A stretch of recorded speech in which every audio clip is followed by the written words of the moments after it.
Iran के दुश्मनों को अब दर्द की नई लहर के लिए तैयार रहना चाहिए। यह बड़ी चेतावनी आज ईरान ने ही दे दी है।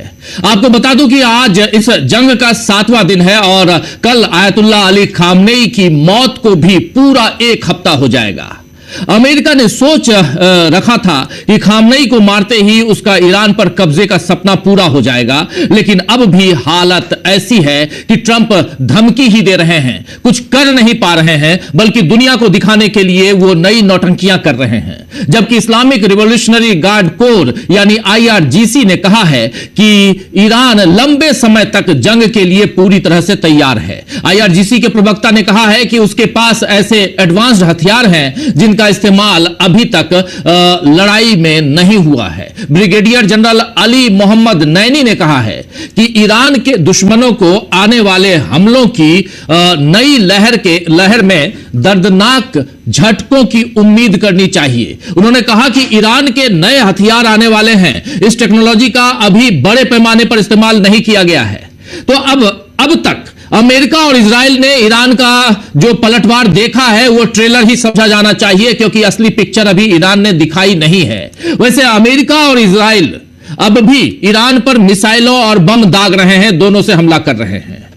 आज ही अमेरिका ने स्टेल्थ बॉम्बर और एडवांस्ड वेपन सिस्टम से ईरान पर हमला बोला है। तो बदले में ईरान भी इजराइल पर और मिडिल ईस्ट में अमेरिकी सैन्य अड्डों को लगातार निशाना बना रहा है। इस बीच अमेरिकी think tank centre for strategic and international studies यानी CSIS, यह अमेरिकी थिंक टैंक है, उसने इस युद्ध के लागत पर एक विश्लेषण में कहा है कि ईरान के खिलाफ ऑपरेशन एपिक फ्यूरी के तहत पहले 100 घंटों में ही अमेरिका को लगभग 3.7 अरब डॉलर यानी करीब 31,000 करोड़ रुपए, 3 अरब 70 करोड़ डॉलर जो लगभग 31,000 करोड़ रुपए होता है, उसका खर्च उठाना पड़ा है। यानी ये 6 दिन में ही। थिंक टैंक की रिपोर्ट में कहा गया है कि 1 अरब 70 करोड़ डॉलर पेट्रियट जैसे एयर डिफेंस इंटरसेप्टर सिस्टम पर खर्च किए गए हैं, जबकि 1.5 अरब डॉलर मिसाइलों और अन्य आक्रामक हथियारों पर किए गए हैं। इसके अलावा 125 मिलियन डॉलर लड़ाकू विमानों और हवाई अभियानों के परिचालन पर खर्च किए गए हैं।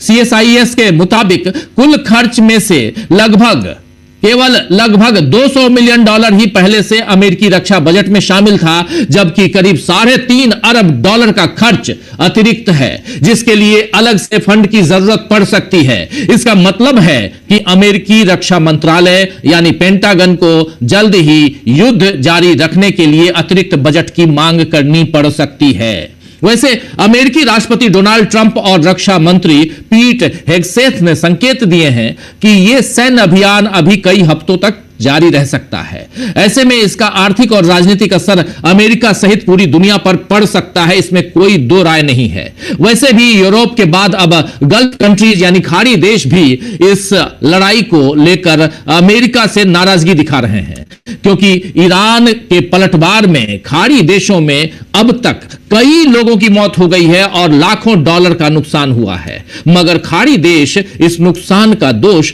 ईरान को नहीं बल्कि अमेरिका को ही दे रहे हैं। खाड़ी देशों ने शिकायत की है कि उन्हें अमेरिका और इजरायली हमलों के बाद अपने देशों पर ईरानी ड्रोन और मिसाइलों की बौछार के लिए तैयार होने के लिए पूरा समय नहीं दिया गया। इनका कहना है कि उनकी सरकारें अमेरिका के युद्ध को संभालने के तरीके से निराश है। यह माना जा रहा है कि अमेरिका सिर्फ अपने सैनिकों और इजराइल की सुरक्षा पर ध्यान दे रहा है और खाड़ी देशों को खुद की रक्षा करने के लिए छोड़ दिया गया है। बताया जा रहा है कि खाड़ी देशों के इंटरसेप्टर का स्टॉक तेजी से कम हो रहा है, यानी उन्हें बिना बात अपना नुकसान करवाना पड़ा है। अब अमेरिका से हालात संभल नहीं रहे तो फिर अमेरिका बातचीत चाहता है जैसी खबरें प्लान करवाई जा रही हैं, लेकिन इसमें भी ईरान ने जवाब दे दिया है। ईरान के राष्ट्रपति मसूद पेजिशकियान ने हमलों के बीच कहा है कि वह स्थायी शांति स्थापित करने के लिए तैयार है, लेकिन साथ ही वो कहा है कि वो अपने अधिकारों की रक्षा करने में नहीं हिचकेंगे। राष्ट्रपति मसूद पेजिशकियान ने सोशल मीडिया प्लेटफॉर्म एक्स पर लिखा, कुछ देशों में कुछ देशों ने मध्यस्थता की कोशिश शुरू की है। हमारा जवाब साफ है, हम क्षेत्र में स्थायी शांति के लिए प्रतिबद्ध हैं, लेकिन अपने देश की गरिमा और अधिकार की रक्षा करने में हमें जरा भी हिचक नहीं है। उन्होंने अमेरिका और इजराइल पर निशाना साधते हुए कहा है, लिखा है कि मध्यस्थता का मकसद उन लोगों को दिखाना चाहिए जिन्होंने ईरानी जनता को कम आंक कर उकसावे की आग भड़काई। इससे पहले बुधवार को मसूद पेजिशकियान, यानी कल बीता हुआ जो 2 दिन पहले, पेजिशकियान ने पड़ोसी देशों से कहा कि वो युद्ध से बचना चाहते थे, लेकिन उन्हें इसके लिए मजबूर कर दिया गया। वहीं ईरान के विदेश मंत्री अब्बास अरागची ने अपने नए बयान में सीधे यूनाइटेड स्टेट के प्रेसिडेंट डोनाल्ड ट्रंप को पर निशाना साधते हुए उन्होंने सिक्योरिटी चेक यानी सच का सामना करवाया है। अरागची ने सोशल मीडिया प्लेटफॉर्म एक्स पर लिखा है कि मिस्टर प्रेसिडेंट, एक साफ और तेज मिलिट्री जीत का प्लान ए फेल हो गया है, आपका प्लान बी और भी बड़ा फेलियर होगा। उन्होंने कहा कि बातचीत के नए दौर में एक यूनिक डील का मौका खत्म हो गया।